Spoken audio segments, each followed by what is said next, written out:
आज जो नज़्म आप के लिए पेश कर रहा हूँ आपने सुनी भी होगी, पढ़ी भी होगी और ख़ुद अनवर मसूद साहब की ज़बानी भी आपने से सुना होगा।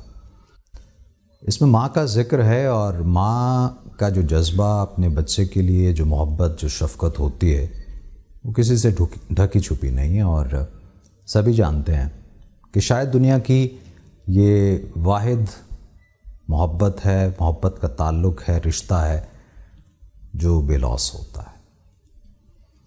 औलाद कुछ भी करे, माँ माँ होती है। उन्वान है इसका अम्बड़ी। अम्बड़ी पंजाबी में माँ को कहते हैं। एक बच्चा है जो स्कूल देर से पहुंचता है और उसका मास्टर उससे ये पूछता है कि तुम चूँकि देर से आए हो, आज तुम्हें इसकी सज़ा मिलेगी। तो वो बच्चा अपने उस्ताद से कहता है कि पहले आप मेरी बात सुन लीजिए, फिर आप जो भी फैसला करें। गांव का स्कूल है। मास्टर कहता है कि अज बड़ी देर नाल आया है बशीरिया, ऐ तेरा पिंड ते नाल ही स्कूल है, जाएगा तू मेरे कोलों हड्डियां पना के, आया है तू अज दोवें टलियां घुसा के।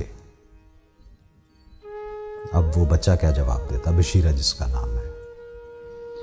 मुंशी जी मेरी एक गल पहला सुन लो,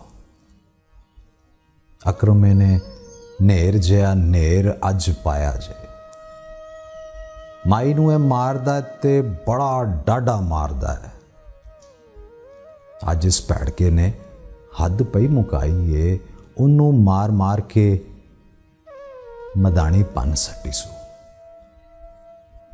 बंदे इकट्ठे होए ने ते उथों भज वगया है, चुक के किताबां ते स्कूल वाल नस्या है। माई एदी मुंशी जी घर साडे आई सी, मूँह ते नील सन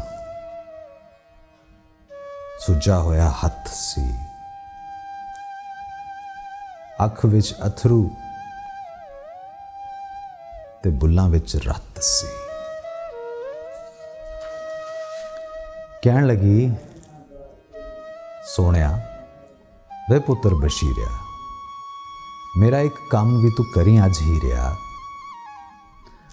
रोटी मेरी अकर में दी लई जा मदरसे, रोटी मेरे अकर में दी लई जा मदरसे, अज फिर टुर गया ई मां नाल रुस के। घ्यो विच गुन के परौंठे उस पक्के ने, रीज नाल रिन्निया सू आंडियां दा हलवा। घ्यो विच गुन के परौंठे उस पक्के ने, रीज नाल रिन्निया सू आंडियां दा हलवा, पौने विच बन के ते मेरे हथ दित्ती सू। यही गल आखदी सी मुड़ मुड़ मुंशी जी, छेती नाल जाई बीबा, देरियां ना लाई बीबा, ओदियां ते लूसदियां होणगियां अंदरां, भुखा पाना अज उस स्कूले टुर गया है। रोटी उन्हें दिती है, मैं भजा लगा आया जे, अकरमे ने नेर जिहा नेर अज पाया जे।